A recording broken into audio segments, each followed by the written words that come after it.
Yes, guys, your eyes are not deceiving you. We're back. It's 7:30. We were here before for 6 o'clock in the special, well, like I like to say from the 80s, a very special Apple Bites. And that's what you guys saw at 6 o'clock. That was fantastic.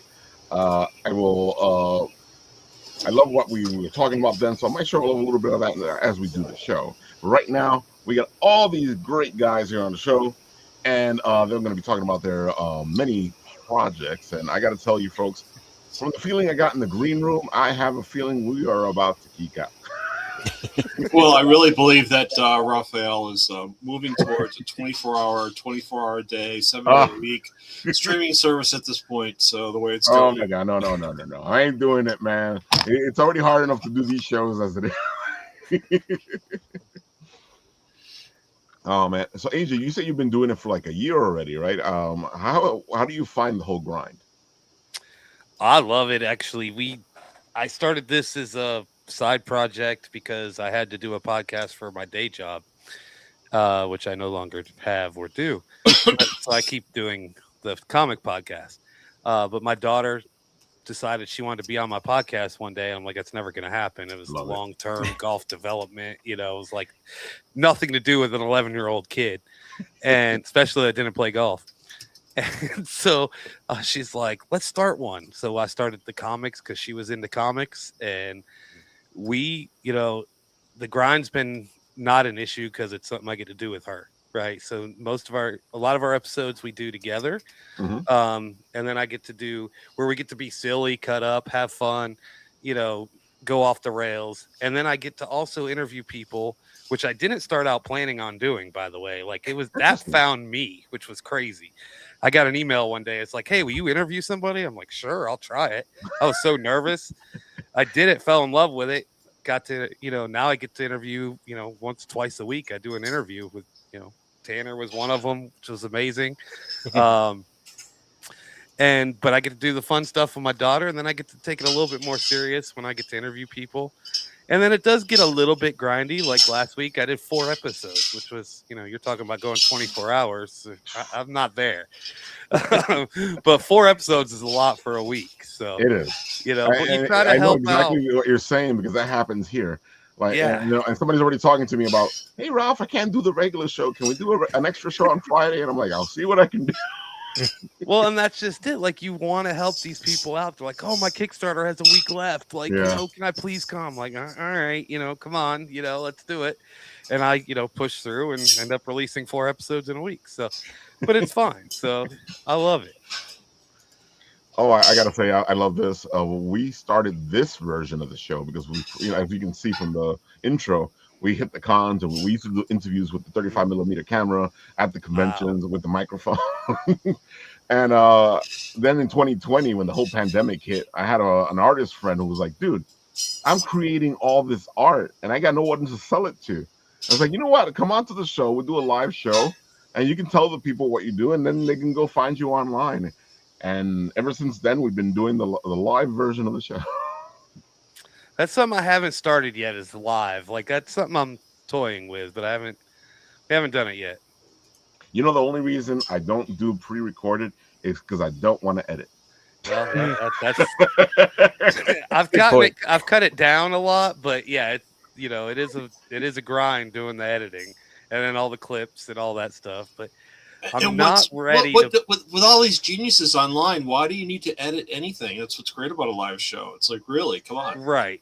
Well, see, yeah, exactly. Live, no edit. No, the interviews, I've very, very little editing, unless like curse words or, if they ask me, like, oh crap, I shouldn't have said that, right? Like, can you take that out? I'm like, sure, I'll take that out.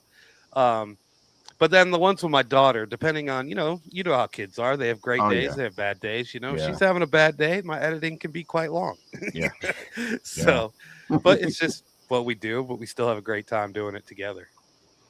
It's amazing. Like, ever since I started the show, my daughter, she was really young when I started, 6 years ago now. She would show up in the background.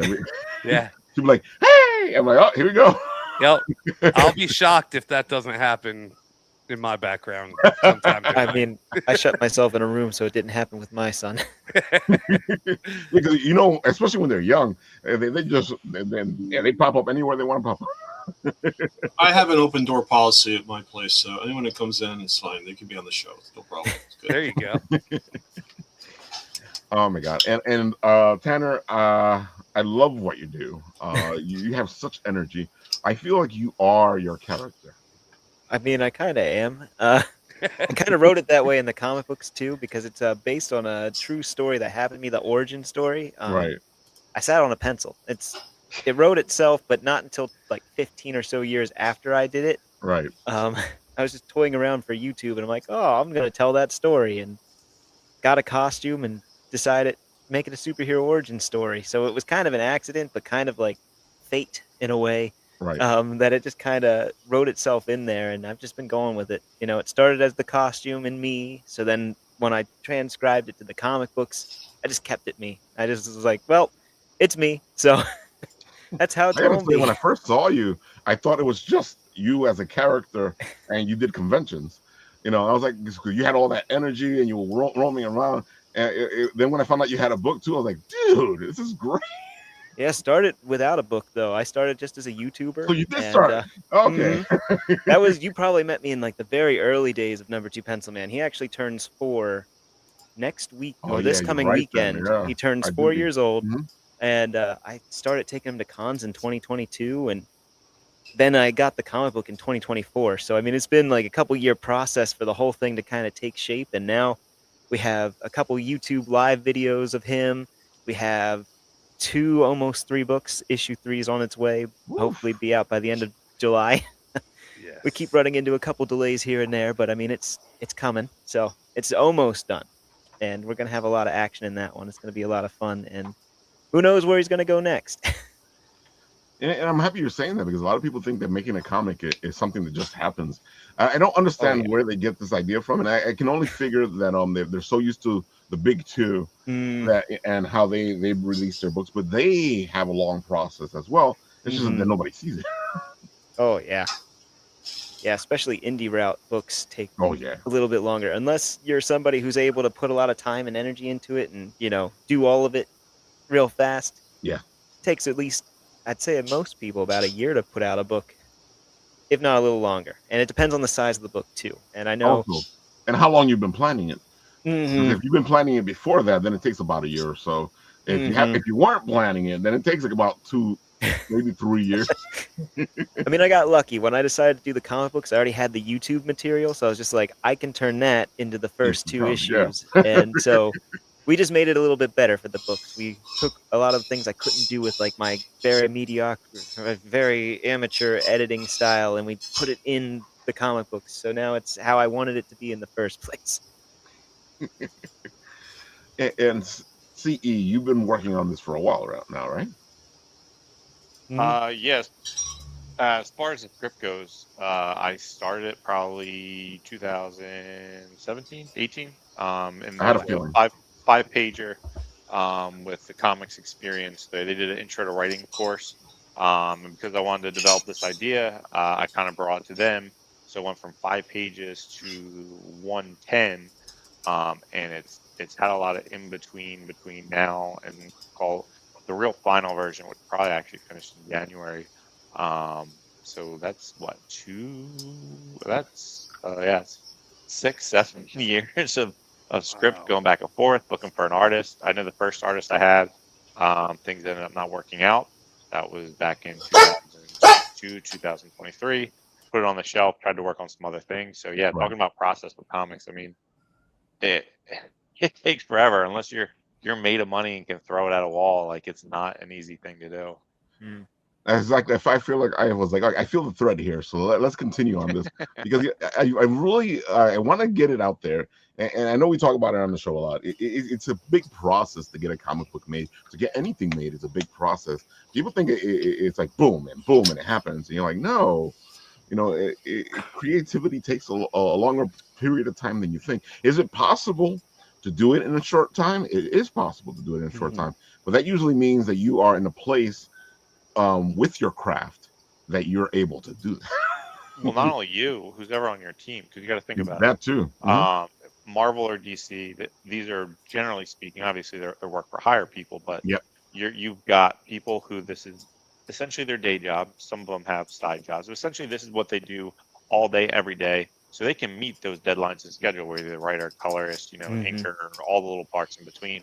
On the indie side of thing, depending on if you're a one-man show doing all the art, the letters, the script, that could take a while. But if you're working with a team, what other projects are your artist doing? Like the current artist for the one that I'm doing with SourcePoint, he's got multiple other projects that he's got a shelf to hit our deadline, and how does that affect his bottom line of him getting paid, and wiggle room and all that other kind of stuff. Like it's not just your schedule, depending on where you're at in the process. Like if you're the artist, like how fast is the writer able to do so? Are you working with an editor? Where's your colorist at? There's so many moving parts that you have to manage. Yeah. You have to be a project manager on top of a creative person as well. I completely agree. There's so many hats you have to wear. Like the more I do the show, like before when I started the show, when we started Bitten Apple TV, there was we had a team.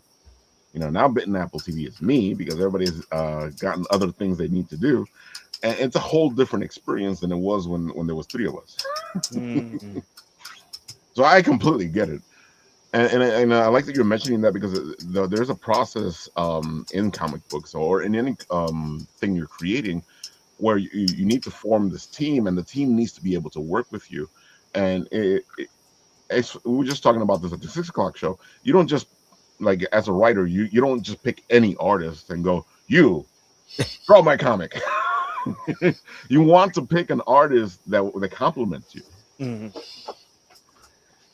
Compliments you, but also doesn't drop off the face of the planet. I've Ah, had that happen a few different times. That's actually my biggest. If I've learned anything in making comics, is professionalism goes. You could be the most talented artist on earth. I'm gonna go with the person who followed my prompt online, like, hey, I'm looking for an artist with this style. Please email me at this location, sequentials. And then you're gonna get a bunch of people in the comments saying, I want to draw for you. I want to draw for you.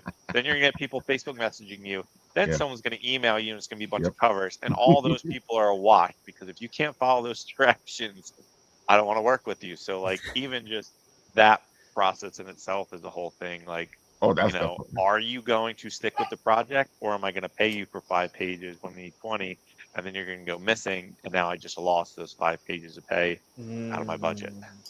And that's the big thing. And I feel like people forget that you're dedicating this time to this project, and when stuff like that happens, it's another delay. It's another reason why your book isn't out yet, and nobody knows this stuff because you don't really talk about all this stuff. Well, at least you try to. I don't like talking about any of that back behind the scenes stuff because it's just drama. Mhm. Tanner, when you were looking for your artist, was it an easy thing?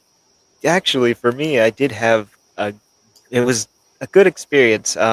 So back when I started the con circuit, when I was promoting my YouTube, I actually met my artist in a mall convention. It was a one-day mall convention, and he'll tell it to you as I walked up to him and I did the very thing he hates most is I complimented his art, talked it up, and then I didn't buy anything.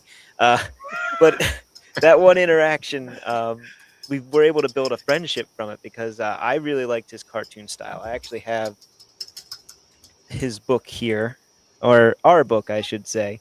Right. So it has like a very cartoony, thick line style with vibrant colors. And I was drawn to that because I was always inspired by cartoons. And his art was something that just called to me. And him and I, we formed this friendship over years. And then when it came time for me to decide to do a comic book, which is when my son was born, because I couldn't do YouTube as much, I was like, hey, you want to do a comic book for me? He said no. But but he thought about it and then he decided yes. So That's ever important. since we've been working together, but we've built like a really strong friendship over that time, and the compatibility that we have, we've tested it through various things. We've hosted a couple different things together. I know AJ knows about it, the other podcast that we ran for a little bit, and it's on hiatus right now as everybody's been busy, but we also do an indie centered indie creator centered podcast called Indie Synergy Exchange, So we've worked on various different projects together now, and it's just we've had that compatibility for a while. And Frey's a really great guy, and he does his own stuff too on the side. So he has his own manga series he draws, and he has his fan art. So you'll probably see him at a bunch of conventions too. But yeah, we hit it off, and even though we get at each other every once in a while, it's because we have such a strong bond and we're able to do that kind of thing. And I think for both of us, it just kind of made sense to work together. He saw the story and he acknowledged that it had potential, and he gave me a chance. And he knew that his art style would really work well for it. And yeah, I mean, I couldn't agree more. And I gotta that's say, kind of how we met. I can feel like it does feel like you guys complement each other. You know, like because like you were saying, it has that cartoon feel. And when I first saw you, I was like, you're like a live cartoon, so it completely makes sense that you wanted to go with that cartoon. And of course, it has that '90s cartoon feel. Oh yeah. Oh, Frey's really into like retro cartoon styles as well. One of his things that he does is he'll mix retro characters with like modern characters in a lot of Mm. his fan art, and I think that's what really kind of drew me to it as well, because I grew up on cartoons. Now I was early 2000s cartoons, but the line art and stuff kind of evolved from one another, and it all, it's still in the similar art style as it was before in a sense. But yeah, I mean, it works, and cartoons are really one of my biggest inspirations. So Same here. So I AJ, you forgot start how working. young Tanner was. I mean, I don't feel that young. Well, that's what 2-year-olds do to you. I have to agree. Well, yeah, once you get to that point, you're like, damn, how much did I age? Oh my god. So AJ, you start working in your comic. How's that process go? Well, it's done. That was a great process. I got very lucky, like Tanner. Like I hit it off. Mike Algier from Dork Art Studios. I had him on the podcast. We kind of met through that. And just kind of hit it off and just became friends and messaged each other here and there. And he sent me a piece of fan art one day of our mascot, Panel Pete, and I was like, "Well, this is cool. You got to do a cover." So he's like, "All right, I'll do a cover." So he just turned it into a cover. And I was like, "All right, that's cool." And he sent that Hold to on. me, and I was like, "Oh, sorry, I'm big screen now. There you go." Oh, beautiful. So that's the cover he did. And actually, back here, I should move it because it's being hidden. That piece of art hanging on the wall, that's the original pencil sketch of that cover Nice. that he sent to me, and I cried because he sent it to me, which was amazing. But that started out as fan art, and then I was like, "Hey man, why don't you just do the whole book?" And he's like, he thought about it for a couple days. He's like, "I don't know," and then he came back. He's like, "Yep, I'll do it." I was like, "Perfect." So I mean, knock on wood. I mean, you were talking about it takes about a year. We Yeah. were about 8 months from concept to completed That is book. amazing. He worked very quick, about a page a week, and then I cut a little bit of the system off the end because we didn't just order samples and then order a print run. We actually went to the printer because I have a friend that owns a print shop Right. in Traverse City, Michigan, and we sat there for a whole day. He let us sit there at a conference table, and he just kept printing us samples on different papers, and we spent a whole day just touching and feeling paper and picking out which paper we wanted for the cover and the interior. And we picked it, and then the next day, he ordered it that day, showed up the next morning, and we got to do every step of the process. We got to like hit print and feed it through the machine and take it over to the cutter and cut the paper to the right size. That's so cool. Take it That's to the really making your scoring own machine. And I got to feed, except for the first one, because he did it just to make sure it was right. I got to feed every one of them through the machine that bound them, staple bound them, Right. folded them, and trimmed the final edge. On like we got like 500 copies, of different covers and stuff. But I got to do the work. So I stood at one end and fed them through the machine. My daughter stood at the other end, taking them off, putting them in boxes. I actually recorded the whole process, and we're actually trying to put together like a YouTube video or some kind of documentary about that process. Yes. I'm working on it. That's my big summer project. That's so cool. It was so much fun because it's like some people, everybody, we make comics, but we made our comic, like literally, like my blood, sweat, and tears are in this thing, literally. I gotta say, that really brings it into perspective. I've made the comic. I actually put the whole thing through the machine. Right. So it's just like, it's really cool that like these are here now, like in my hands and touching them and like being able to see them. And Tanner was on the process. He was part of the process. He's in my book. Well, number I 2 am. Pencil Man's in the book. I gotta find him. Nice. So one of the cool things that we did is part of my comic is set in a comic shop. And because Panel Pete is our mascot, he's like a comic word bubble that comes alive and helps a kid overcome being bullied. And so while he's in the comic shop, he lives in a comic that's found in a dollar box. So in the comic shop, you can see, comics on the shelf, right? And we were trying to decide, like, hey, what comic should be on the shelf, or what comic should be on the shelf? Right. And instead of using like the Marvel or the, stuff like that, we decided to put indie books on the shelf.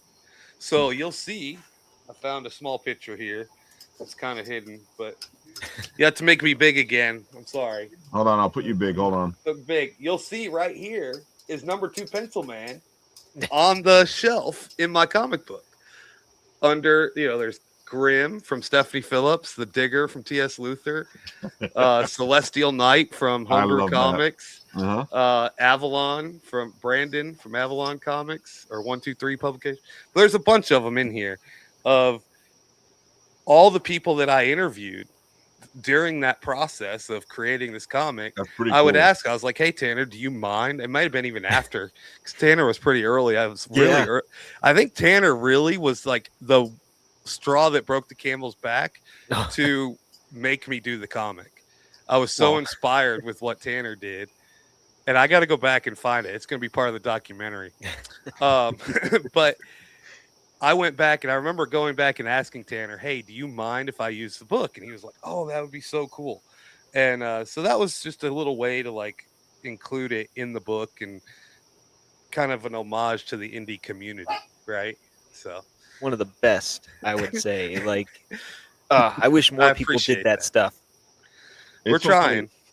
I love it because George Medina did something similar as well. He had a print, and his character was at the comic store, and he's reading real life comics, and the rack has other comics. And what he decided to do was, as his Kickstarter reached certain stretch goals, he would spin to see which one of those digital comics would be you would get as part of the package when you supported the Kickstarter. That's cool. Awesome. That's cool too. Yeah. Yeah. So I love that because it's this community. It's what we do. Right. I love having people on the show talking about their stuff, especially because Kickstarters are hard. They are. And they're not easy, folks. And people think just because of Kickstarter funds that means something. And I like to remind people here that just because they're funded, that just means that somebody put their funding goal a little lower so they can actually make sure to make the money for the company. Well, I mean, that's what we did. I mean, I had this done and complete before I ever clicked launch, right? So I only did a $500 goal. We got $1,000, which was great.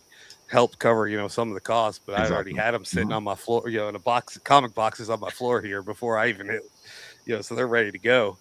But no, it's been an amazing process. And that you mentioned earlier, why not do something like this in the indie community? Because we're all in this together. Like, I'm not competing with anybody, right? Like, I love Tanner's stuff. Like, I want to support his stuff and, everybody's stuff. Like, I'd buy it all if I could, of everybody's stuff I know comes on the pod. But, I have to limit myself a little bit. But I know my wallet cries at me all the time. Yeah. I know Paul is always cursing me because I'll bring the Kickstarters on, and Paul's like, I didn't see look what you made me do. Exactly. Yeah. Paul spelled Sucker, just so. I'll remember that next kick when I launch my next Kickstarter. Well, you can find mine too as well as AJ. So I just, saw the link, so I will definitely check it out. Speaking of the process, and I like we're talking about all this. CE, you've been working on this for a while, and I love the fact that you're with our pals at SourcePoint Press, because we've been with them for ages, and I love the fact that they came back because they were gone for a little bit, and Dirk Manning's been able to like bring everything back up. So how did that happen? How did you end up with SourcePoint Press? Yeah. So I did a kind of a similar thing as some other people on the podcast. So when I started getting into comics, I started in, we'll call it comics journalism. I wrote for Ain't It Cool News. I met Dirk at a New York Comic Con, so I was using my press badge to kind of walk around. He was doing a panel. Here's how you make stuff. This is like probably 10, 12 years ago now. So I walked over to his table. I literally thought that it was going to be a 2-minute conversation. I'm going to buy right or wrong and bounce. Yep. And then, he saw the press badge and he started talking to me. And he's like, oh, I know who you're here for press for. Now, That's depending Dirk. on how old you are or how geeky you are, Ain't It Cool News can have different connotations, different people, Yeah. and mean different things. So I was like, I don't really want to like potentially get into anything about this. But I mentioned it. He's like, oh, I used to write for Ain't It Cool News, and we started to talk more. And there was like all these little points, like I'm in college for journalism. He went to college for journalism. He did martial arts. I do martial arts. So this whole thing spawned a very long term relationship that Dirk's been a huge mentor. He's done some amazing things for me as far as advice for career, direction, all these different things.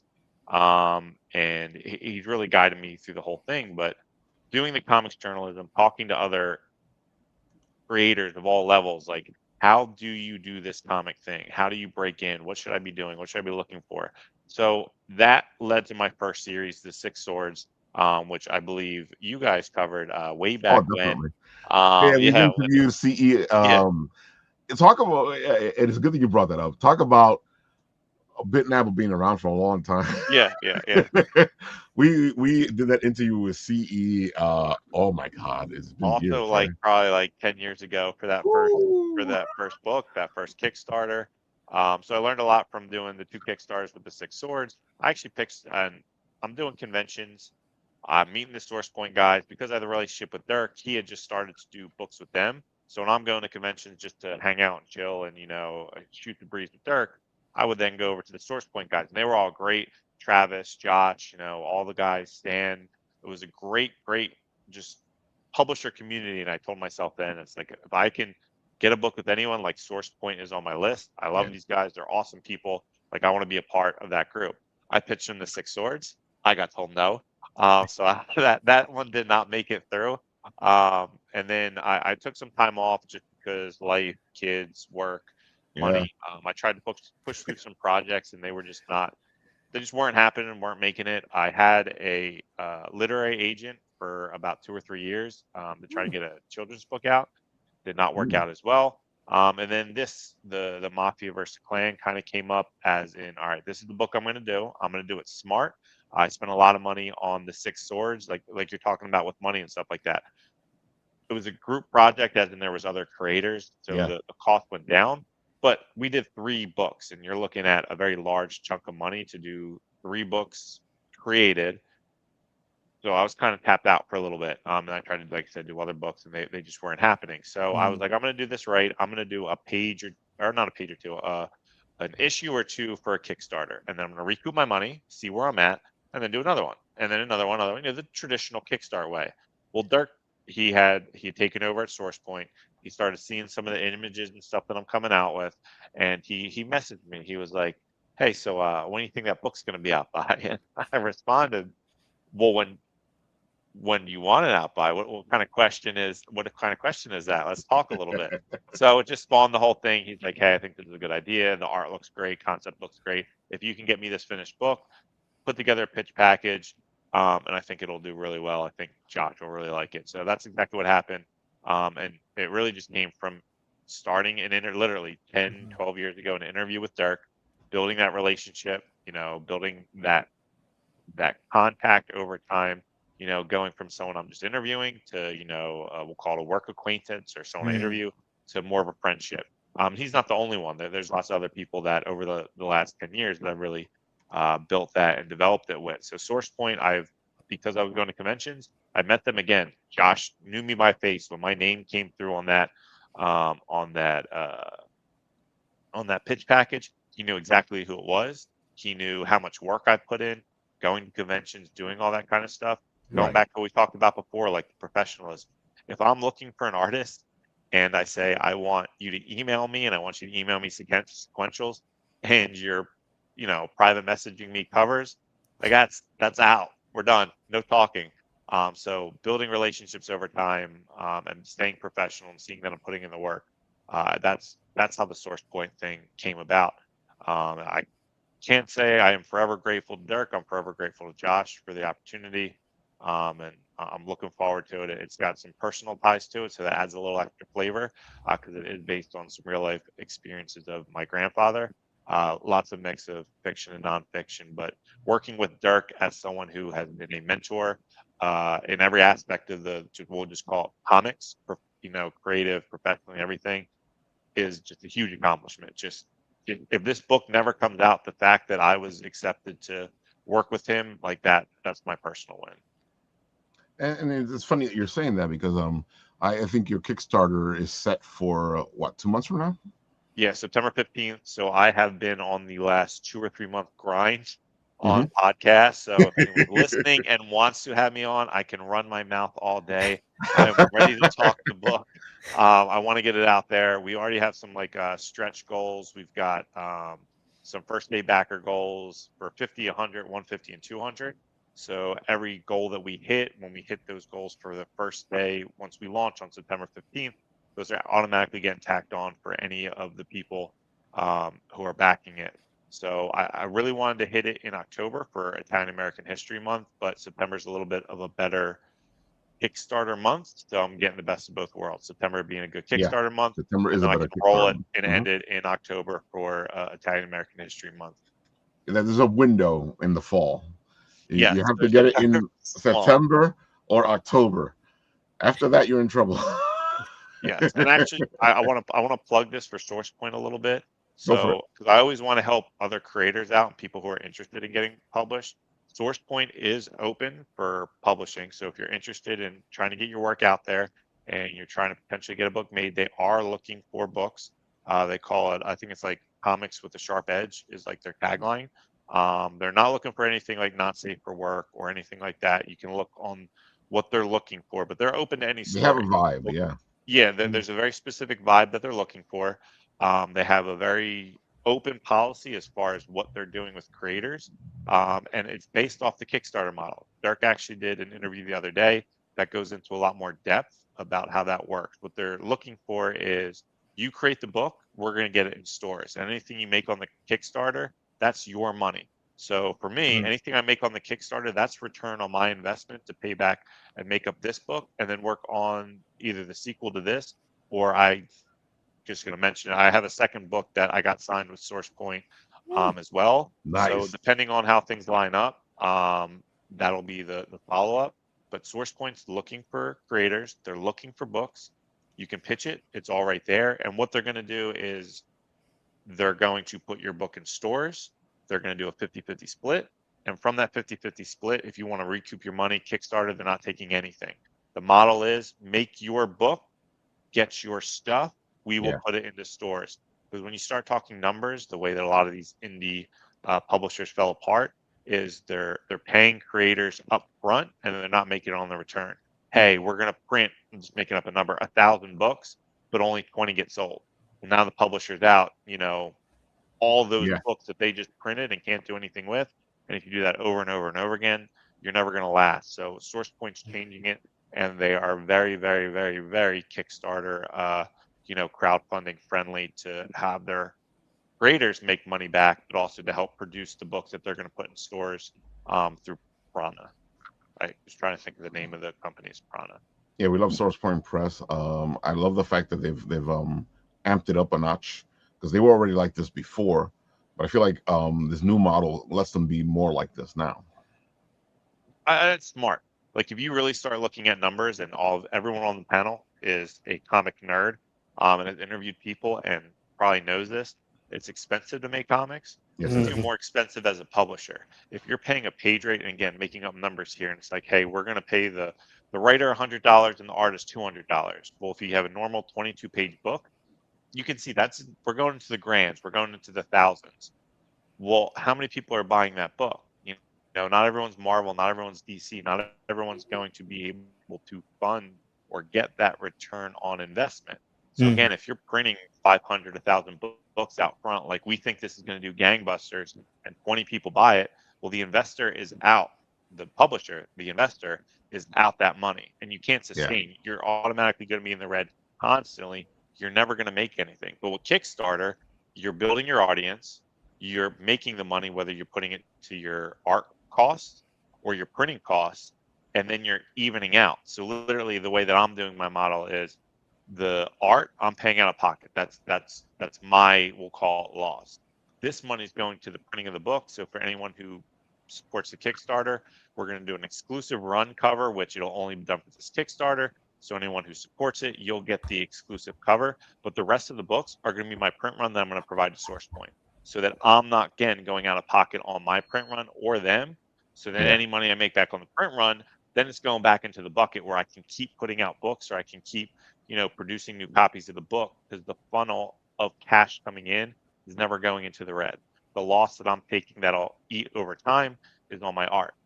Production cost of the actual physical stuff I can make back on the Kickstarter, and now I Yeah. have an internal audience I just built.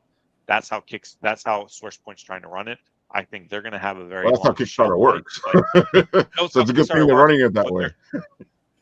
there aren't many indie companies who are running They their do that now. publishing that way. And Yeah. I remember talking. It's funny. I talked to Dirk about this before he became publisher at SourcePoint. It was New York Comic Con 2024, and that's how I mentioned it. I was like, why aren't more companies like embracing Kickstarter or Indiegogo or just crowdfunding in general to make their print runs? Because you'll fund your books and you have like your built-in audience, instead of just always, it's speculation.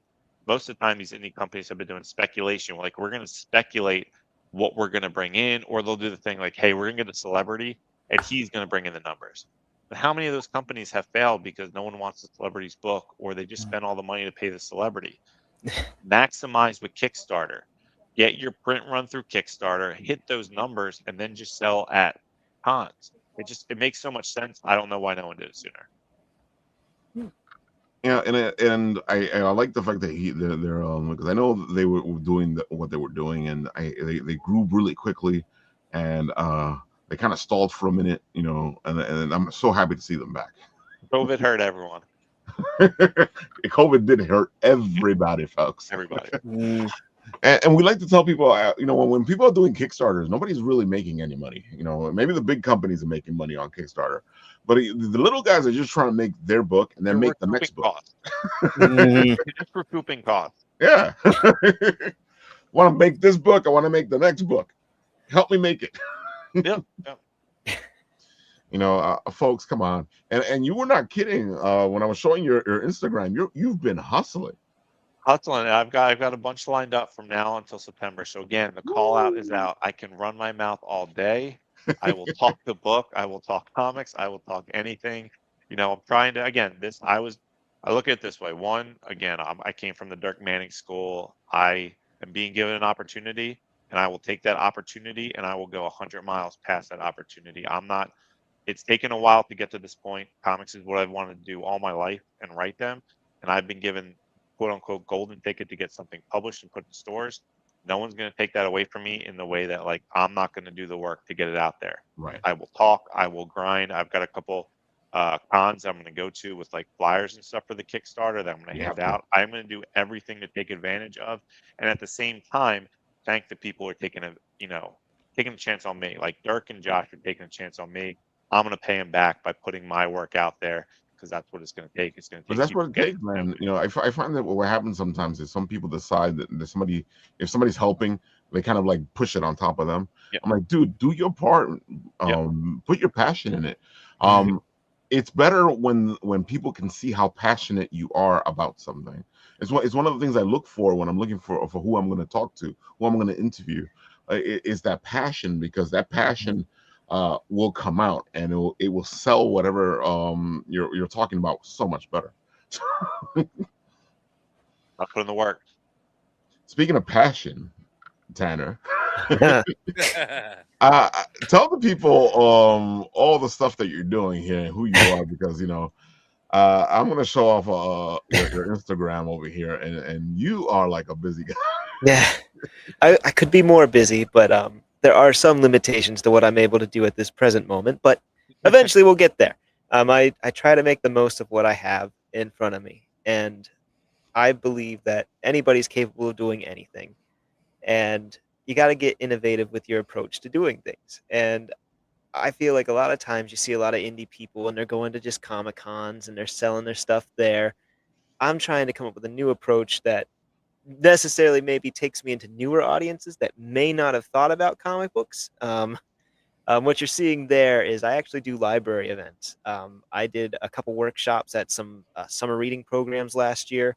This Nice. year I took a break from it because I got a new job and I'm still adjusting to some of that stuff. But I did little superhero capes where kids could come in and make their own superhero personas through Love it. creativity. Um, I've been doing the superhero for 4 years now, and I feel like it was fitting to make him stand for something. So I have taken to calling Number Two Pencil Man the defender and inspirer of creativity. It makes Um, sense though. it really does, and I feel like a lot of people, they'll look at me, and that's probably one of the first things that they think is pencils, creativity, and I wanted to lean into that. So one of the things I'm really passionate about is pursuing your creative dreams. And so I use Pencil Man to do pep talks too. I mean, you might have seen some of them on Instagram. I do them Yeah. on TikTok. Um, I have a theme song. That was for a theme song that I'm actually had somebody compose for me. I'm trying to like really get outside of the box and think of new ways that I can kind of get out there. I do not just Comic Cons. I go to art fests. I go to local vending events where I might be the only comic book publisher there, and surprisingly, because I'm the only comic book person there, I'm doing pretty well. Um, it's a lot of word of mouth for me. I do what I can in my nearby community. I don't have as much funds to go traveling yet.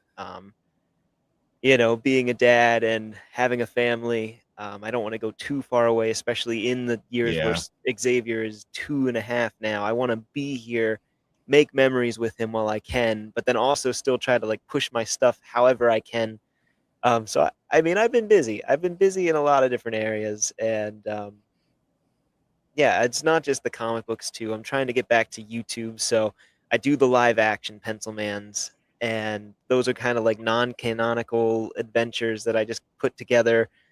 Get a group of people to come help me out, and I've actually had fans that have actually come and volunteered for those live action videos. So, Nice. um, if you've I seen, almost made the 5-hour drive to go. did you really? Yeah, I was when you put it out, I was like, do I really need to be doing this? No. Hey, if you did, I would. Hey, I try to make it worth people's while. If fans come and help me out, I give them special things. I'll put it there. If you want to help me in the future, AJ, It'll happen. I just it, gotta when it falls in the right time, I'll be there. oh yeah, we'll make it happen. I'm trying to do YouTube more again since Xavier's getting a little bit older, so I'm trying to slowly promote my stuff on there again, make funny skit videos because I just want to do creative storytelling as a whole. It doesn't matter if it's a comic book, it doesn't matter how it gets out there. I want to do it. I felt for so long that I suppressed my creativity that when it finally came back, it's like I can't really stop it now. Even when things try to get me to stop it, I can't.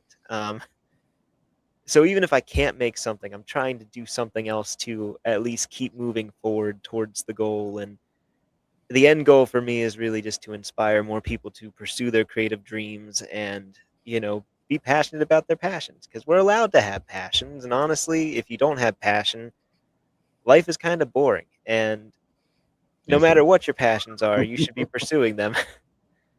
At least that's what I believe, and that's what Number Two Pencil Man is kind of about. And that's why I feel like even though he was an accident, he was probably really destined to happen for me. Also, you talked about Mike. He did a variant cover for me. There This he is is. actually one I of the love it. variant covers for issue 3. Um, yeah, issue 3 is gonna be a lot of fun. I've really been having a lot of fun with the story of Number Two Pencil Man. As I told you, he started about 4 years ago. I've had the first arc of Number Two Pencil Man in my head for the last 4 years, and am now getting an opportunity to bring it to life. I've done up to issue 3 on YouTube. So some of the stuff that you're going to see in issue 3, you can see on YouTube, but we've changed a lot of it compared to how much I've changed in like issues 1 and 2. So, but yes, issue 4 and 5 are going to be completely new to a lot of people. They're going to introduce the first main villain in number 2 Pencil Man. I'm super excited about that. Issue 3 kind of sets that up. I've got there's a lot. I could go on and on. Yeah. I love what Well, I see, do. that's the whole thing. That's what we're talking about. You just have that passion. And folks, if you ever get a chance to go see him in person, like he was talking about, go see him in person. I wear the costume in person too at a lot of my events, and if I'm not in costume, I started learning puppetry, so I bring my puppets along. So I love it. there's something. I do something fun to at least engage people, because this is something too. It works. A lot of people like, and I'm not trying to harp on anybody on how they approach their sales and how they do things, but you see a lot of people at conventions and they're just kind of Yeah. sitting there Mhm. like, don't bother me kind of vibes. Yeah. And We talk about this a lot here. you see that, and it's just like, no wonder people kind of just walk past it. But I'm there in costume most of the time. I don't even sit down. It's very rare that you'll see number 2 Pencil Man sit down. I mean, every once in a while I have to take a break on my feet because some of those conventions, they go on for a long time. Yeah, it does. But I normally am standing, and people will see number 2 Pencil Man, and because I'm in a costume and I look like a giant pencil, everybody comes up to me. It's like they hone in on me. It's like you can just see it. They turn their head and then they're like, "That guy, let's go talk to him." And a lot of people, even if they're not necessarily interested in the comics, they still come and they interact. Yeah. And I feel like even though they might not buy something from me, they're still getting something. Oh, And definitely. there's some sort of exchange energetically, or so many different things. Because I've And seen people interact with you and they leave with a smile. And it's a big smile. Not even like a little smile, it's a big smile. that's one of the biggest compliments I can get. And honestly, like, I'm here to help brighten people's day, encourage them however I can. And if being a giant pencil superhero helps people, you know, even if they even if they just want to come up to me and tell me the same number 2 pencil joke I've heard like 5 million times at this point, I'm going to listen to it and make it seem like you're the first person to tell me, because hey, Can you you give took the us time to Tanner? do it. Can you give us one? I haven't heard many number Oh, two here we go. techniques. I knew Paul was gonna chime in. Well, I gotta get my repertoire going here, so let's go. so the one I get the most, and everybody acts like they're the first person to tell me this. They'll come up to me and be like, "Hey, where do you know where number 2 pencil man's or where number 2 pencils come from?" They're like, "Tree poop," and I'm just like, every time I get that, And they crack up, right? Like, yep. And of course, I'm just like, "Oh, that's a good one. I've never heard that before." Look, I get that one probably the most, but like everybody's like making pencil puns, like, "You're pretty sharp," and that's the point. I get like all that. that's the point. I get some inappropriate ones too. Oh, Yeah. yeah, I can see it. Okay. Well, you see, this is the great thing though, because of like family friendly stuff. You got to have some stuff in there for the adults and everything definitely. too. Otherwise, they're not going to really want to That's the get stuff that we engaged. liked when we were kids, was the stuff that we didn't understand. It was like you watch a cartoon and it was something for the adults, and you were like, "Yeah." Then years later, you're like, "Oh." Yep. So as long as I'm doing that stuff, then I'm good. But yeah, it's just like I get that type of interaction all the time, but people will come out of their way to like tell me stuff like that, and I'm like, you know what? If you're making a point to come see me, just to tell me something like that, it Yeah. still has some sort of impact, and it's still Because leaving an they impression. wanted to go tell you. They wanted to go see. Yeah, I get what And you're saying. it has led into some unexpected sales too. Like, I've Yeah. had people who weren't interested in buying it originally when they came up to talk to me, and then they'll be like, because you're so I've gotten this a handful of times where they're like, because you're so passionate about what you're doing, I'm gonna buy this to support you. And then they come back and back every single time they see me, and it's wonderful. It's weird to have fans, because I have such a wonderful supportive community of fans. If you guys Right. are watching this, shout out to you guys. I know I sent out the link to a bunch of people today. I have one. His name is Lee. He's my number one fan. He's drawn me fan art. He's come to help me with my videos. He set me up on another podcast in Maryland. Like he really like he's amazing. And he'll message me every once in a while. I'll have like a bunch of other fans that'll send me meme videos just to watch. And I it's so weird because I've built this community over the last 4 years, and seeing it grow and kind of realizing the impact Number Two Pencil Man has on people, which I didn't know at the time when I started it would have, is really crazy. And I'm so honored, and like I'm very, very grateful for everybody who has taken the time to help me create this, who have been a part of the journey, who has really just made this like so much more worthwhile for me. And yeah, I'm just so grateful. So any of my fans out there, I am so blessed to have y'all. See, that's a humble, passionate guy right there. All right. I gotta say, like, I'm happy you brought this up because I tell Paul all the time there, because he's in costume when he's doing his thing as well, Oh, that's and cool. it gets you a lot of attention, Paul. Mm-hmm. It does. I mean, it's funny because it gets towards the end of the show, and I'm getting the wig is killing me, and I feel bad for my wife. We attended Garden State Comic Fest last weekend. It was great. Mm-hmm. We met a lot of people, and it's just at some point you just take everything off because it gets so hot. But still, people engage. I mean, I think the draw with the cosplay is huge. I mean, I think you're kind of breaking down a barrier because you're saying to myself, hey, I'm willing to put myself out there. Maybe you're willing to come and talk to me, So cool. It's fun. And, I think my wife dressed up as Amelia, it's an instant tank because everyone recognizes her as Amelia Earhart. And it's awesome because everyone knows her. And so it's really a lot of fun. Oh, no. I mean, it's fun dressing up. It's fun humiliating yourself and, and having a good time. So I can't beat it. And it's one of those things, like you were saying, Tanner, that it gets the attention. It helps you sell your books. And I've told a couple people, if you guys can get a cosplayer to cosplay your character at your booth, it will get attention. Mm-hmm. I actually, somebody that you know very well, I guess I was kind of the inspiration for them to dress up. Unnie. He also said to say hi. Him and I, we tabled next to each other at one of his first conventions back at Super Jersey Fan Expo, Super Jersey Comic Expo, I believe. I haven't been there this year. They are kind of postponing their show. I was going to do it again. But back then, we sat next to each other that whole weekend, and I was just like, your book would look so good with you like cosplayed one of your characters. And at the next con I saw him at, he had the whole Mushroom Wizard get up, and he was like, dude, you were right about this. Is like, I go into cosplay contests and I like promote the book and stuff. I'm like, that guy's awesome. Unnie, if you guys haven't seen his stuff, go check him out. Really dove into it. He has really dove into it. And we were talking about you this weekend. He mentioned you like the whole story you were just saying, and I'm like, dude, he's gonna be on the show on Monday. So. Yeah, if he's out there, hi, Unnie. Oh man, yeah, dude. Sometimes you gotta do. You really have to work your ass off. You got to do stuff outside of the usual, outside of the box. That whole idea of thinking outside of the box is it's not bullshit. Oh yeah, I think I got him. Here he goes.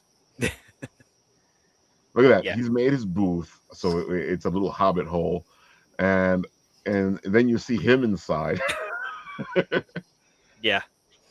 Oh my god! And then he hands out the sprouts. Because now you got a quest to go get the sprout. I love it. Oh my god, it's great. And dude, sometimes you just gotta have fun with it. I feel like we're too serious when it comes to our projects. We're like, come on, Oh yeah, do something. If you're not having fun, there's no point in it. Honestly. It's a comic book. You can't take yourself too seriously. And that's why I get pissed off when somebody goes, "Yeah, that movie was not serious enough," and I'm like, "It's a comic book movie." Oh man. Oh my god. So AJ, tell the people all the good stuff about what you're doing, and I'll show off your Instagram. All right, you'll see a lot of Mike. Mike's gonna. Mike and I joke because he doesn't do a lot of like promoting of himself. He messages me all the time that he's like, "You do more promoting of me than I do myself." I'm like, "Well, you're my artist, and it's amazing." There's my Thor homage cover. I absolutely love that cover. That's another fan art that turned into a full till a cover. Um, not Tanner, I was about to say Tanner because I'm looking at Tanner. Colin Hawkins from Nuff Said Books. He did that cover. He sent me a Panel Pete, our little mascot, as Thor because he knows I'm a huge Thor fan because I have all this Thor stuff behind me, and he sent me that as fan art, and I was like, turn it into a cover. Here's some money. and, so it became a cover, an alternate cover of the book, which was amazing. That's the worst cover because I did it. That's the best cover, but I also did the blank one. So I joke and said that's the best cover that I did because I don't draw very well. I'm learning. AJ, you're doing exactly what we're talking about. You're having fun with this. You can tell by the covers. You're actually having fun with this. We are, and like the mascot, Panel Pete. There, I owned a game store for several years, like a hobby shop, like board games, card games. I had a comic rack, but did a little bit of comic stuff right years ago. Ended up selling it because my oldest daughter got into golf, and that's how I started my golf journey. And then now I'm back into comics, which is amazing. She loved doing the helping out with the store and stuff, and I totally lost track of what I was gonna say. So that's fine. Oh, having fun. The mascot. That's what it was. Jeez. When I had my store, that was the one thing I felt like I was missing was the mascot. So I set out real early when we decided to do this. I mean, probably within the first week of setting up this podcast, like we have to have a mascot, and this is what I came up with. That's a great idea. Then I had no intentions of writing a comic book. Like that wasn't on the agenda. I just wanted a mascot to promote the podcast, And then after doing all these interviews, I was inspired and I was like, I can write a script, we'll try it. And I wrote a script. Mike, did the artwork. I mean, it was just so much fun. And the process, the collaboration, the meeting all these cool people, all these people that I get to interview and make clips of. And I just love it because I have something to promote and sell. And it also helps when I do the shows because I was going to do these shows anyway, just to promote the podcast, hand out those little, hand out little cards, just to try to promote the YouTube channel, right? Or the, Apple podcast or whatever. The book at least lets me, I got to create something, which now I'm considered an author, which is very weird to me. I'm a creator. I've created this comic book. I never thought I'd be a podcast host or on somebody else's podcast. That's crazy. I feel you. There was Colin up, a little bit there, all the way to on my screen it's to the right, but wearing the Panel Pete shirt, which is awesome. Oh, cool. I turned that. So I call him the Mighty Pete. That's our Thor character, the Mighty Pete. I turned it into a T-shirt because why not? There it goes. Yeah, I'm wearing the shirt in that picture. But it'll switch there. We actually got to meet. I got to meet him in person at South Carolina Comic-Con. We drove down and met there. But yeah, so we wanted a mascot. I was like, why not make a comic book? We go to conventions, hand out cards, also be able to sell the comic by standing and talking to people. If you're just sitting at your table, like you're saying, you're not going to sell a thing. No. So it helps us, at least cover some of the cost, at least buys us lunch. Yeah, at least. So yeah, we're going to all these conventions. We just got back from. It was funny, like I didn't CE when you were talking earlier. I didn't put it together till you were talking. I met Dirk at Cherry City Comic-Con in Michigan like a month ago, which was crazy. Like I was like, oh, I remember him from there. I had no idea he was with Source Point then, but that's pretty cool. And Dirk is everywhere. right? It's just like this is a small community, right? Overall, it's a small niche community, and we I all tell know that to each people other. all And the time. I've not met a bad person yet in it, so which is knock on wood. But yeah, we get to go. We went there. We're going to Florida in a couple weeks. We're going to Terrificon, next month or 6 weeks, 5 weeks, something like that.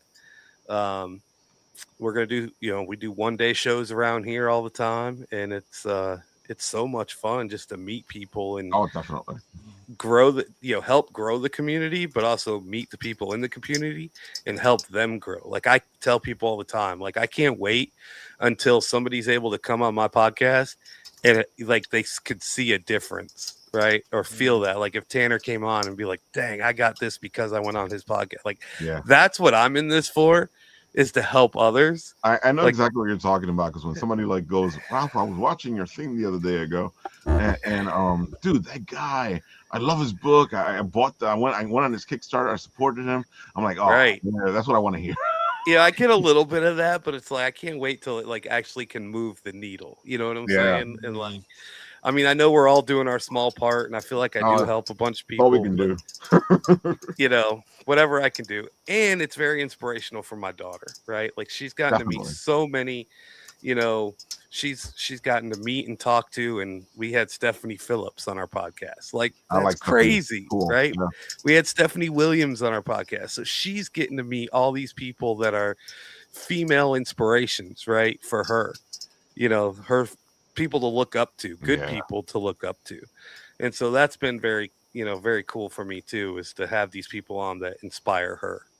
So Love it. And I gotta say, like, it does burn you out, but I love what I do.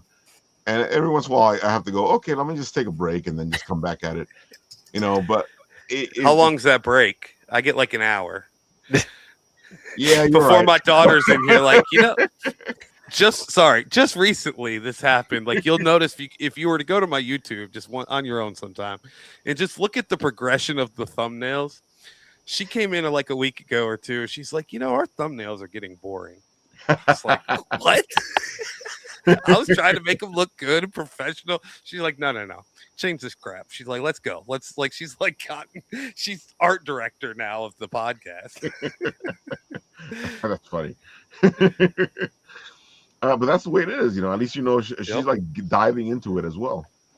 And she's into it, right? And like it's not like just something I've not had to force her to do any of it, right? She's written her own story. She created an 8-page zine all on her own. She just asked me how to fold the paper. I handed her a blank one. She came back 2 hours later with a full 8-page comic, illustrated and written. I'm like, what is going on here? So now I have to do one. So now I'm on this whole kick of trying to learn how to draw so she don't show me up. You got to do it, man. You got to do it. Yeah, Mike's been helping me, and that's the coolest thing too. Mike and I working together has been fantastic. He's working on a new book, and he's sending me the pages just like he was sending me the pages of our book that we were created together. So it's like I'm like an editor for his book, and so it's really cool to be able to see the process. Like he sent me your cover, Tanner, like when he was working on it. He's like, look what I'm doing for Tanner. I'm like, oh, that's sweet. I love it. So it's like I love the like community we're building here. Mm-hmm. It's amazing. I love it. And you're right. It's a small world. I got Dirk's book before I ever met him, and then I met him at which convention was it? It was one in Philadelphia. It's gone now. I think it was the Great Philadelphia. Was it Wizard World? No, it was the Great Philadelphia convention. Yeah. I think I know what you're talking about. Yeah. So if I looked it up, I know exactly what it was. That's where I finally met Dirk, and it was so interesting because you're reading the book and you're doing what's in the book, and then all of a sudden you see the book and there's the guy who wrote it, and you're like, whoa. It's always amazing. I love this industry. I love the passion that you guys show, and I love showcasing it. It's the reason why we started Bitten Apples, because I sat there and I said, these people are doing great work. They need press. Right. Somebody needs to show off what all these great people are doing, because those other people already got their press. I don't want to chase them. Right. Paul, why don't you tell the guys what you do, because you are a jack of all trades.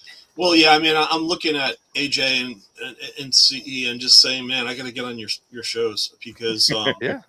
I have a Kickstarter coming up. I mean, we're really excited. I started Time Enforcers 5 years ago during COVID. I was trying to come up with an idea to make learning history more fun, having gone through the experience with my son and realizing that both the educators and the kids were put into a situation where it made learning horrible. So Time Enforcers Episode 1 started out as a video game, and that's available on the app stores for download. It's also on PC and Mac.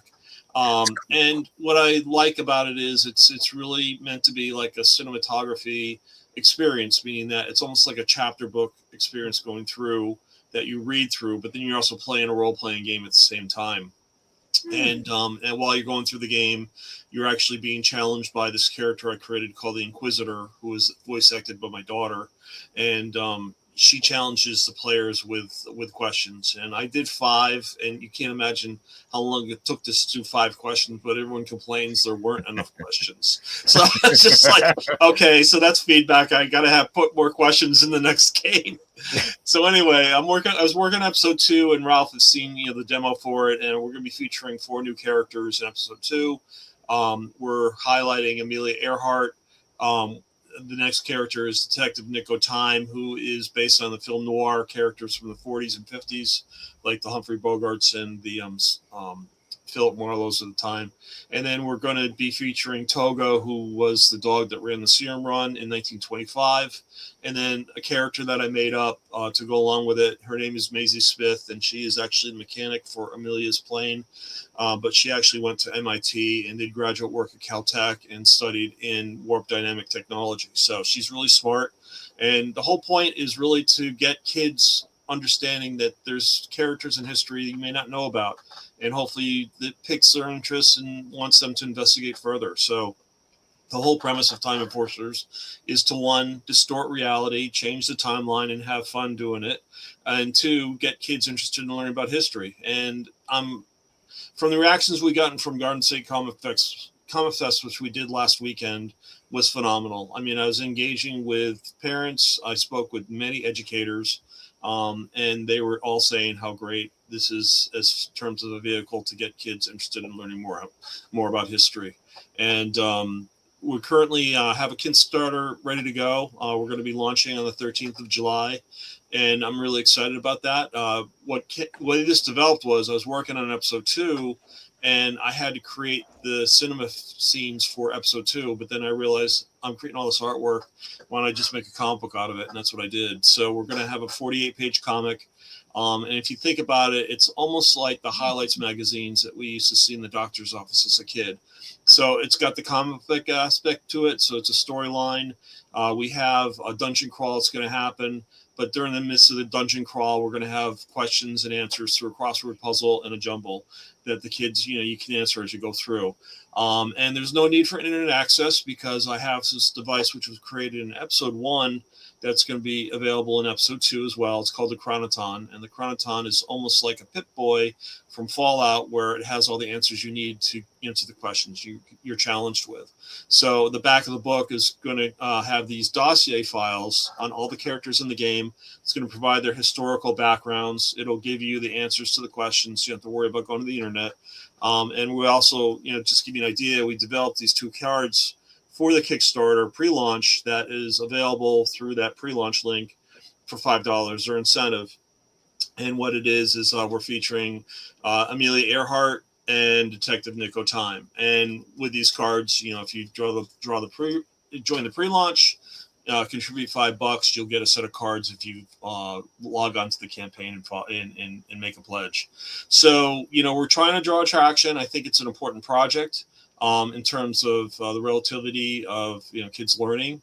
The more I hear and speak with people at the different shows, it's either, hey, this sounds like a lot like Where in the World is Carmen Sandiego, or hey, this sounds a lot like Oregon Trail. Well, you're missing a key fact. Hey, I watched Mr. Peabody and Sherman as a kid in Fraction Fairy Tales, and that's where I got this idea. So it's just like, you want to get it straight, that's where I went for this. And it's, everyone, the whole point is everyone likes history. I think if you turn it on the right way for them, they're going to really want to gobble it up. And, I really feel that, making history fun and engaging just sparks curiosity, sparks interest, and what really wants, kids to learn more.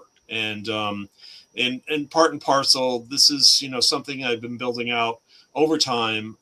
We're actually created an education framework called History All Around Us. And with History All Around Us, we're actually trying to build a curriculum for, right at this time, 5th to 7th graders. And it's either through a district or homeschool or charter schools. It doesn't matter. We're throwing together materials that will be mandated by the state. So you have a subject matter that is going to meet curriculum requirements. And then we also provide a set of learning tools that go along with this curriculum requirements that gets kids engaged, not just through a digital game or a comic book, but we also provide what I call mission journals. And with these mission journals, they actually do their research. They write things down as opposed to looking at a computer and staring at a screen. So it constitutes that they do research, they write things down, they pull the research together as a team, and then they do a presentation. So it's all the fundamental stuff that I learned as a kid that I really think is falling by the wayside now with iPads, iPhones, and computers. And it's really getting kids back to basics is what I call it. And so it's we're using technology smartly. Technology is not the solution. Technology is a part of the tool that's part of the solution. And that's what I like about it a lot. And that's, I think, is really resonating with the teachers that we meet. And I presented this at the New Jersey Education Association last fall at their convention. And I had a survey of 120 educators, and over 88% thought this was a great program. This is something that could be implemented. We're also providing teacher support for it as well. So it's just not giving the kids the tools. We're giving the teachers the tools as well to implement it. And we've created a dashboard that they can go in, monitor the kids, create their own curriculum, and then actually make notes and such in terms of the grading. So we're thinking this holistically, and I think in terms of the way this approaches, I think it'll work really great once it's all said and done. And like I said, the comic book is one phase. I mean, the next phase after this is a tabletop role-playing game, and I got inspiration from Long Island Tabletop with Ralph last spring to create a game for it, and that is pretty much probably about 70% done at this point. It's just a matter of fine-tuning it, getting a rule book done. And right after this Kickstarter's done, I'll be doing a Kickstarter for that. So I'm really excited. I really want to get this in the pilot with the kids in the fall, which I think is achievable at this point. We have all the materials. We've been working on it, like I said, for 5 years. Just a matter of test marketing now with these kids and see if it works and getting their feedback. I've had some great conversations with educators, and they provided a phenomenal amount of information in terms of what they see and what's required. So pretty excited about this. Should be good. Wow. That's what I always say. I think that's incredible. Thanks. Dude, I'm going to show this off because this guy just works his butt off.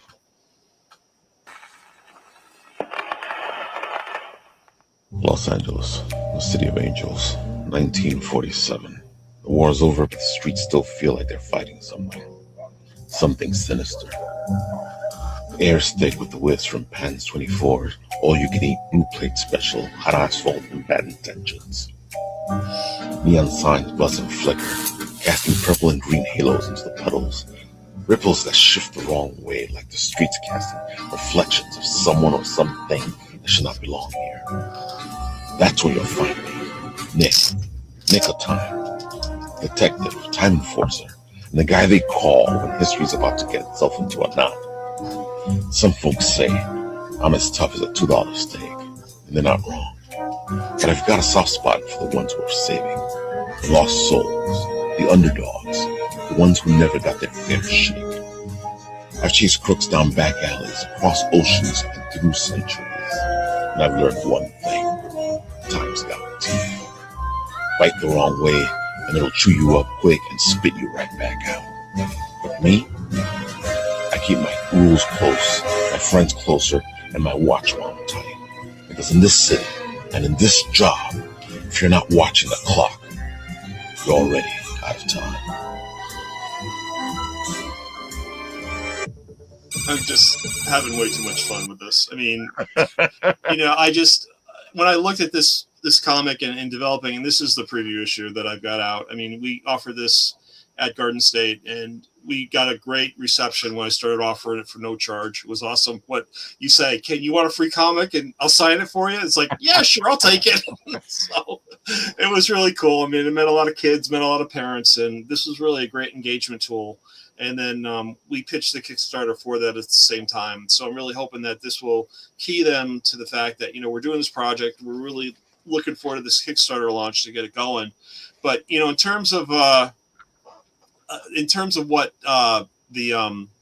was going to say, the character development, especially with Nick, I've been a comic book reader for over, I'm going to say 55 years at this point, I'm not giving any clues in terms of how old I am, but regardless, I think in terms of what I saw with the comics I read growing up, like the classic Fantastic Four between Johnny Storm and Ben Grimm, and the relationship they had is like, not really brothers, but brothers, at least to joke with one another. And the characters I see developing with Nico Time, the character you just saw in Togo, it's like they're going to very, very much like a Johnny Storm, Ben Grimm interface. So I'm really looking forward to that. There's a ton of homage that I've got going on in the book, a lot of Easter eggs, because like I said, I've been following this for years, and I just want to pay tribute to the creators that I saw come before me and have some fun doing it all we go. And it's just not comics, it's like film and, music, whatever. It's just, I just having a great time with it. So it's fun.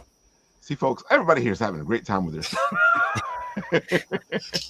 and we were, since we're celebrating our 10th anniversary, I had to dig in and go find, I sent it to UCE. I thought I was in picking laughter. But it was 8 years ago. Can you believe that? At Garden State Comic Fest. Yes. Yeah. When they did their Atlantic City show. Yes. I had, and dude, look how young this guy looks.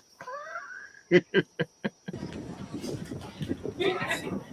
course, there's Leslie and Cadma having fun at the convention. Yes. Hey guys, this is Cadma here from Bitten, AppleTV. Let's move it forward a little bit. And look at that. AKA Crisco, apparently. Crisco. Yeah, that Mel gave you that nickname. Yep. Just okay, so what I want to tell the people now, I've been bragging about HR Visions for a while, but I want them to hear from the creators of one of the other books because I'm in Dynamic. But I want you guys to talk about Six Swords. Who wants to go first? Oh, Crisco, I guess it's you. I guess I can go with the standard pitch we've been giving everyone. It's Mad Max meets Samurai 7, a lot of Tarantino influences, Samurai Jack, Cowboy Bebop. It's a post-apocalyptic spaghetti western. 6 kind of morally ambiguous guys, we'll just say they're pushing the line of villain, anti-hero, are forced together by circumstance and have to fight their way out of a post-World War IV New Orleans. Most team stories, they kind of go place to place and external things happen. They got to save the day. They got to fix the situation. It's, them fixing the world or the world against them. In this, it's a little different. The character's a little, again, morally ambiguous, hitting that gray line, anti-villain, villain. So rather than problems being caused in the outside world, they're the ones causing all the problems. They killed somebody. They burnt something down. They pissed somebody off. They stole something. So it's them against the world rather than the world against them. And when they go place to place, they have to work their way out of situations they kind of cause themselves. So it's not, again, the world trying to hurt them and them saving it. It's like we're assholes and we fucked up and now we got to fix the situation. That's Oh my God. Can we talk about the video quality for 8 years ago? That's really good. Yeah. Our camera was fantastic. I kind of miss using the 35 millimeter. At the same time, I don't miss using the 35. And as you can see, somebody else was in front of the camera back then because I didn't start in front of the camera until after my partner started being more and more busy. Right. Oh my God, yeah. Well, that was great, dude. How does that feel? Doesn't that feel like ages ago?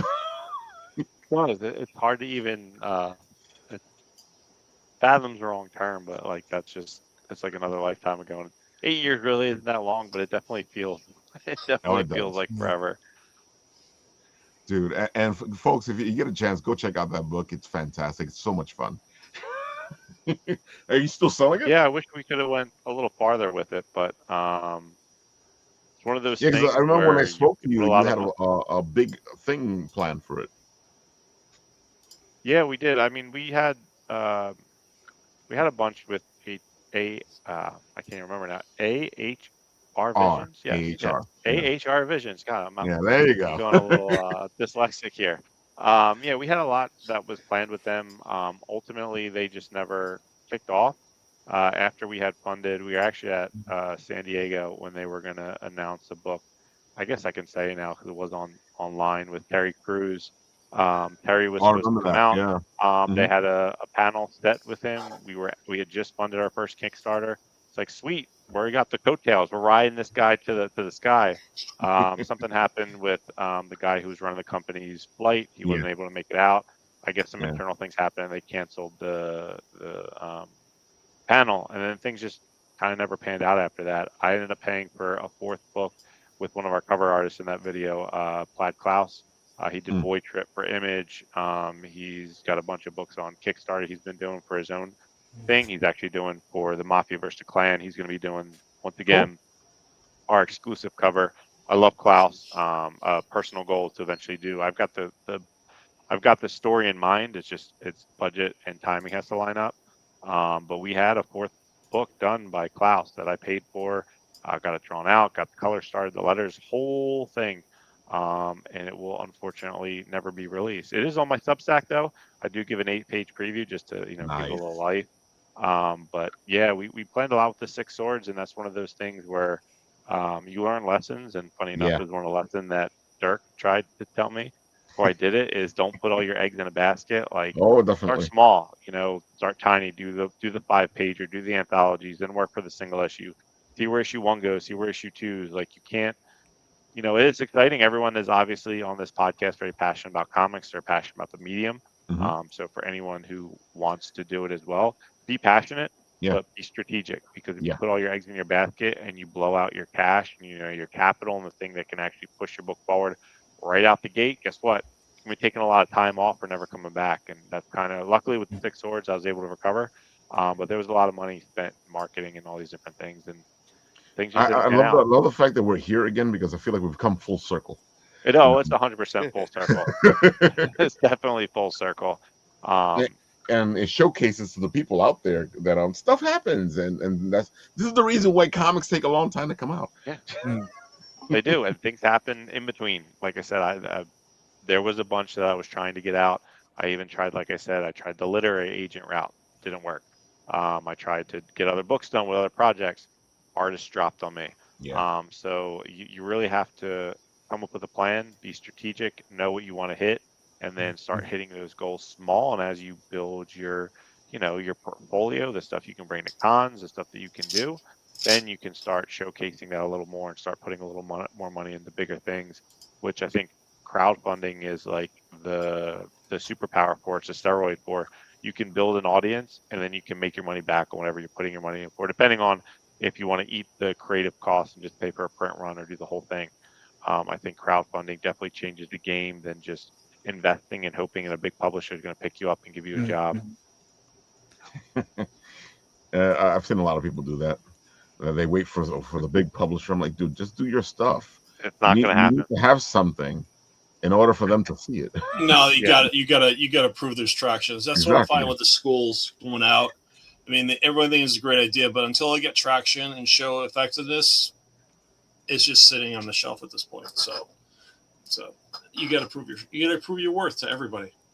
That's literally been the thing I've heard from like every creator I've ever interviewed, because I always obviously wanting to get into it, I would always sneak that question into my interviews, like, "Hey, so how do you break into comics?" And that was always the same thing: make comics. Like it's Yeah. cliche, but every publisher, whether they are smaller indie, bigger indie, or even one of the big ones, like you have to have a portfolio.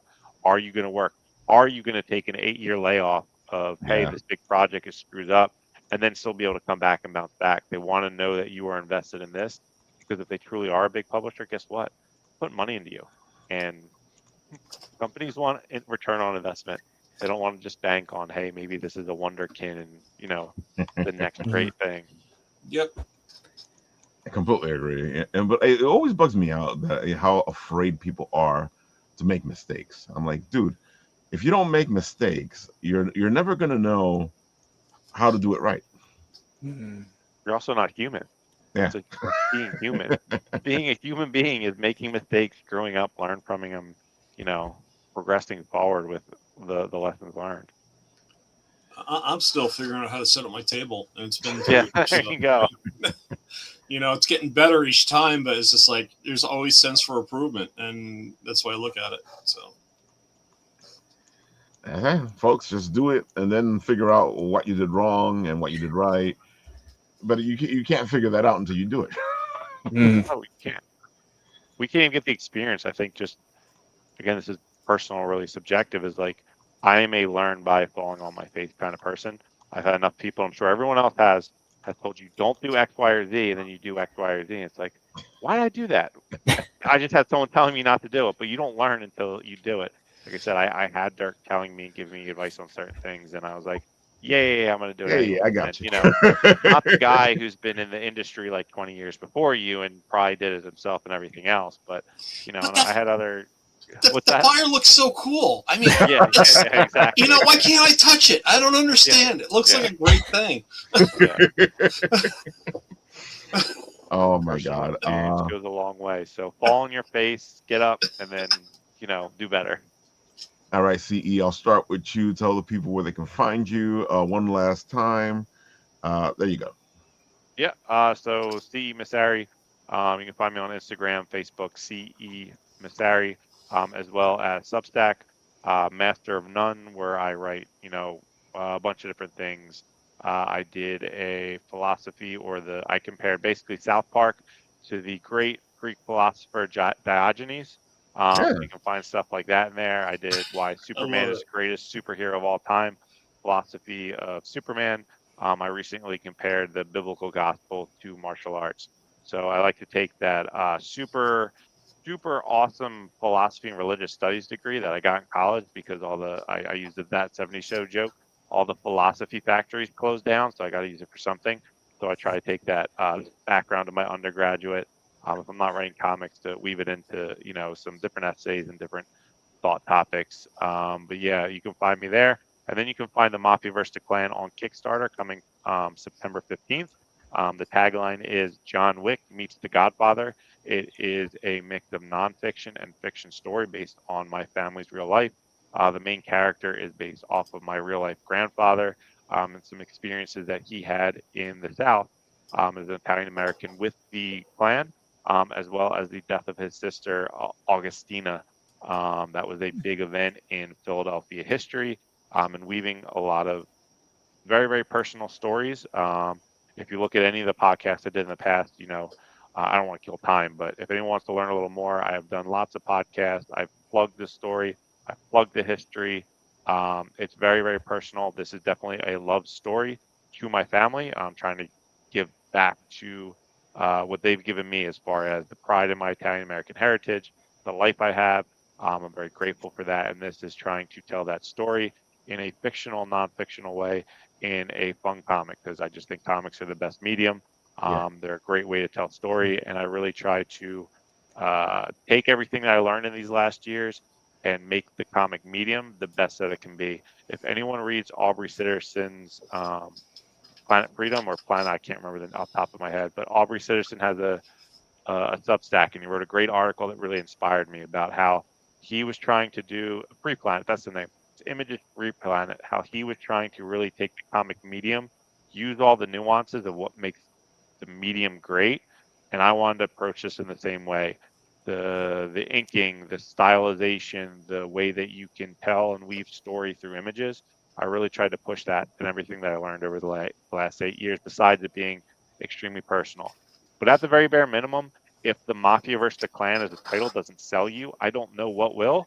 And the subset to that is if John Wick meets The Godfather doesn't sell you, then it's just not the book for you. So at I the very gotta medium, say, you leave them wanting more because we're gonna have you back on the show as you get closer oh, to the come on. Kickstarter and after the Kickstarter starts because I want people to go check this out. So folks, we'll have CE back on and we're gonna get more in depth into all this. But right now, go check him out at his page. Go I follow really him. want the Mafia to win because it's just like it looks like See? no, See? but it looks like I just had his name. Oh shoot, come on, Robert Mitchum. That's such a great portrait of Robert Mitchum there. It's awesome. So I don't know if the artist was inspired by that. He might have been, but yeah, it's an easy bad guy. Yeah. Yeah. Right? KKK, like black and white, easy sell. Mafia's gray area. Like if you like, there is again the fun philosophical and personal aspect to it, but at the very minimum, it's a violent comic book. It's John Wick. It's going to be emotional, but guess what? If the violence and the action and the art isn't selling you, again, I can't win you over. I'm sorry. So let me ask you this: is your page ready to sign up, or is not ready yet? Yep. Oh, you can jump on. You can jump on. You can see Oh, okay. So put the pictures link of the book. in the There's private chat, and I'll share it. Yeah, I'll share that. And also, if you go on the page, there is a 22 page, so essentially the first issue, free preview. So if you want to check out the book, if you want to see like the actual done stuff, you click on it, you go right to the link, you can read the first 22 pages of the 110. And we have, I think we're at 41 followers at the moment. If we hit 50, so if we get 50 followers, 50 first day backers, that's our first stretch goal. Then we got 100, 150, and then 200, hopefully by the time we hit September. But if you already want to start, right there. If you want to start hitting those stretch goals, you can follow us today. If you scroll down a little bit, there's a nice little link to, like I said, that 22 page preview and some art pages, some info. We've got it all there. Yeah, right there. Free 22 page info. We're going with the noir. We're going with the Sin City stylized kind of red and some other things. So for anyone interested, we are live on Kickstarter. You can start following. And again, you can follow me on Substack, Master of None, or Instagram and Facebook, CE Masari. So you can already get a little bit of taste of what's to come in the story. Yeah, folks, and I'm gonna make it easier for you because I know my friends gonna be out there going, Ralph, I'm not gonna go look for it because you didn't put the link in the comments. Yeah, because I typed it in wrong. Please. I got you. I got you. Here we go again, man. It's just like a freaking another Kickstarter I'm joining. It's okay. It's all right. Well, I appreciate the support. And I'm always happy. You can see I put skin in the game. If you look at my my own Kickstarter follow up stuff, like I want to support people too. It's important for as a community to support Okay. other people. So you can refresh that page now. You're good. Let me yeah. Oh, page. Ralph, Hold you already on. got it in there. Never mind. Ralph already has the link in there. Well, it's in the Link works, comment Ralph. section anyway, folks. Link works. It's in the comment section, folks. Hold on. Find it over here. There it is. Share this tab. Bring it back over Like I here. said, for the other co-hosts and gentlemen, if you guys have podcasts, you want to talk comics, you want to talk stuff, I am very happy to come on because, as you can tell, I can talk all day, run my mouth. Yes, folks, these guys know how to geek out. That's why you got to go check them out. And now, number 2 Pencil Man, tell the people where they can find you. Yes. So first of all, I wanted to say it's been an honor coming on here and getting to chat with other amazing creators. Sorry, I stumbled over my words there for a second. Don't worry. It's been a real fun time geeking out with everybody, and I've learned a lot, and I'm definitely very inspired. So thank you all for having me and giving me the opportunity, and I definitely want to, connect more with all of you in the future. And yes, when Indie Synergy Exchange does come back, I'll definitely be hitting pretty much all of you guys up to come on it whenever all the co-hosts can get back together here,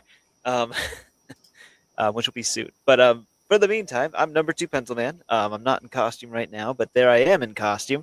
You can see me on, I'm pretty much on all socials. I have 2 different accounts. So I have one for Tanner's Tales Entertainment, which is like my main brand / business of it all. That's Tanner's Tales Entertainment. And then you can also find me as number 2 Pencil Man, and it's abbreviated. So it's NO2 Pencil Man. Yeah. If you spell out number, you may still find me. I mean, I don't know. I don't know how the algorithm would have that come up, but I do know if you type in NO2 Pencil Man, I do show up pretty much Pretty everywhere. quickly, actually. Yeah. Yeah. I'm even on Google. I'll be one of the first search results that pop up. You'll see my YouTube, you'll see my Instagram, my TikTok, pretty much everything. I'm on everything. So you can type number 2 Pencil Man into any of them and you'll find me. I also have a website. So if you guys are interested in buying any of the issues of number 2 Pencil Man, they're all on my website, Cool. www.tannersTalesEntertainment.com. I also do a lot of promotions. It's in the link in my bio and a lot of my socials as well, so you can find it through there. Issue 3 will be coming out very soon for everybody who has been following number 2 Pencil Man. I will be doing my first ever Kickstarter. We're in the process of getting that set up. I just want to have it after the book is complete, so that way I have something that will not take as long to send out. So trying to time that has been the hardest because it takes time. It takes time. But it should be up by the end of July. And, this is my first ever Kickstarter. I didn't do the first 2 with Kickstarter because I didn't really have a fan base, but now that I do, I'm going to give it a shot. And hopefully it'll go well. And hopefully it'll help us get the funding that we need to start number 4 pretty much right afterwards, because we're close to the end of the arc and I want to try to get the end of the arc out in the next year, so that way we can wrap up that first arc and hopefully I'll have more to show people out there with the story. But besides that, I'm also on YouTube starting up new skits with new characters, and also going to be doing some new story times and just trying to do some more content overall. So you can check me out at Tanner's Tales Entertainment. It's where it all started on YouTube. If you want to see cheesy live action number 2 Pencil Man videos, we got them, and there'll be plenty more of them. So yeah, you can check me out pretty much anywhere at either Tanner's Tales Entertainment or number 2 Pencil Man. And I've made it easy for you guys because all that stuff is in the comments section. I don't want to hear it. I'm like, I don't know if you didn't put it over there. I'm not gonna go look for it. Do you have a pre-launch page up yet, Tanner? Not yet. I'm still Okay. getting the ins and outs of that. I'm hoping my artist can help me with that, because when I tried to do it the first part, I don't have like the art formatted correctly, so it didn't look as good. So I'm like, I'm gonna wait. And he's busy right now, so I gotta wait a little bit longer. Gotcha. Hey, Well, if I can help you in any way, let me know. Which goes with what we've been saying. Stuff takes time, folks. It does. And now it's your turn. You tell the people where they can find you and how to go check you out, because you're cool people. I'm cool people. I appreciate that. Yeah, we're talking comics podcast with no G. When I was researching names, when my daughter said this is the name she wanted, I didn't find anything, but there is actually a Talking Comics podcast like on Apple with the G. So I dropped the G, added an explanation point everywhere usually. Just to try to be different. Wasn't trying to step on anybody's toes, but here we are, and now it's like it's stuck and I can't get rid of it. So we're gonna be Talking Comics podcast. And like I said, we have Instagram, TikTok, Facebook, all the social stuff, the YouTube channel, Apple, Spotify, anywhere you get your podcasts, at least the cool kids say these days. It's everywhere. We have a lot of fun. My daughter and I started this. As you can see in the first 2 pictures I pinned there, it's really all about my daughter and the community. She got to meet Scotty Young and Stephanie Phillips, people look up to. It's something for her, and it's quality time, parenting. I may not be the best dad, but I offer, we have a lot of time spent together. And I did the same thing with my oldest daughter, just in the golf space, not in the comic space. Now I'm doing it in comic space with my daughter and a podcast, which is so weird. But you're a good dad. I try. I think that puts you in a number 1 spot, AJ. You're good.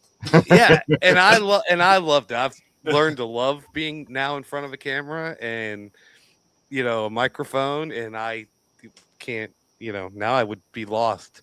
It's helped my extra, being an extrovert, when you don't get out much, especially like COVIDs and stuff. That is true. This has helped, tremendously. So, yeah. So Talking Comics podcast, again, like Tanner said, thank you so much for having me, inviting me. I love being on other people's podcasts, just if not more than hosting the podcast. It's so much fun to host and interview. Dude, it's amazing when you're on somebody else's podcast. Right? You don't got to do all the other stuff. Right, I've been sitting here like, wait, I gotta think of a question. No, I don't. I can sit back and just chill. This is kind of nice, right? But yeah, like we have a sign up form on our website for guests and see. Just shoot me a message. I know. Same thing for you, Tanner. Like I know we've talked a little bit about getting you on. I will be back soon. on. I promise. Yep. So we'll get you on. I do a really cool thing where people that have been on before, like Tanner. I let them come on the show with my daughter and I, like when we're recording our show for the week, Nice. and just do like a pop. They can either pop in or they can stay the whole time. You know, it just depends. With Tanner, he'll probably come and stay the whole time and have fun with us, play silly little games, but also be able to give him a few minutes to pitch his book and stuff. But you got to have your Kickstarter page up first. I will. I gotta say, we used to do the show in that type of format where people would come on for their segment. And then one day I was like, "What? We're all geeks. Let's just geek out." Right. I've done it kind of both ways. You know, I'm kind of a little protective of, my daughter when, Well, that makes who sense. I have That on does with make her, sense. right? Yeah. I really have to talk to the person or be somebody Makes that's sense, not, yeah. gonna, if I don't know them at all, it's like, okay, I don't, I'm not gonna have my daughter on. I got you. But like Tanner, yeah, of course you've been on before. Come on, like anytime. But that's been a fun way to do it, right? Because then my daughter gets involved, and I did one the other day without her, and she got mad at me. She's like, "Well, why wasn't I invited?" And I was like, "Well, it's somebody I didn't know." And they had like this like horror thrasher, comic, like talking about some weird stuff, and I was like, "You would not have fit in that." She's like, "But we're supposed to be family friendly, Dad." I was like, well, it's Holding family the feet friendly, to the fire. I love it. right? I was like, it's family friendly after the editing, not during you're the right. recording. You're actually right. Because but she keeps me on my toes. Like I said, she comes in and the art director tells me my thumbnails are boring and makes me change them. And, like I said, I love the community. It's been great for my daughter. It's been great. I've met some amazing people, with Mike Algier being one of them, Tanner being one, you guys, everybody on here. Thank you so much for having me, and I'd love to come back sometime. Oh, you guys are all definitely invited back. This was a fantastic show. You can always tell that it's a fantastic show because we go way beyond the time we were supposed to. Right? Past my bedtime. No, exactly. Dude, but I will see you in Connecticut too. Oh, that's right. We'll see each other at a Terrificon. 5 weeks. I like Terrificon. It's a fun con. Oh, it's a great con. Yeah, we were just talking about that in the green room. And freaking Ralph lets a ride up there every time, so I got to. Dude, yeah. Paul usually is my ride up there. There you go. So if we go this time, Paul, AJ will be there. I will be there. Great. I look forward to meeting AJ. I have a table with Mike Algier, and we'll be right next to the Homebrew Comics guys. Oh, so cool. It's gonna be great. It's gonna be a fun weekend. Love it, folks. So look for us at Terrificon. And I'm just going to remind you guys, as we end the show here, because our 6:00 special edition show, we have this great guy with his this beautiful noir project, and you guys should go check him out. His thing right now is more of a comic strip. They release an episode every week, and look at this beautiful art. It's awesome. Dude, this just caught my attention, and I fell in love with it.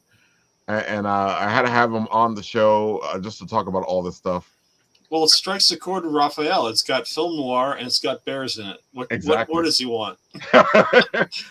That's right up my alley. Bears and noir. There you go. Had I thought of that earlier, I'd have a bear in my comic book. There's got to be a famous bear from history that I can focus on here. Well, there is, because Teddy Roosevelt. That doesn't count, though. Does that count? Is he a character teddy bear? I don't know. Yeah, because that's where teddy bears come from. Nah, it's got to be like a real bear. That's like, consume the Donner Party. Dude, or I'm something. telling you, I don't know. You instead of having Teddy Roosevelt, you have a teddy bear that acts like Roosevelt. Okay, there you go.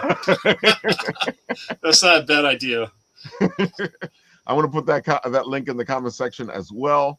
And I hope you guys have enjoyed the show. All these guys will be invited back because this was a fantastic geek out. And it was also nice to go back 8 years and show off an old interview. We'll have that lore one day, Tanner. Yeah. Oh, definitely. Yeah, because as soon as I see you at the convention, I'm gonna be like, time for a video. Right? All right, folks. I hope you loved the show. I will end this show the way this show ends, and that's by pressing this button.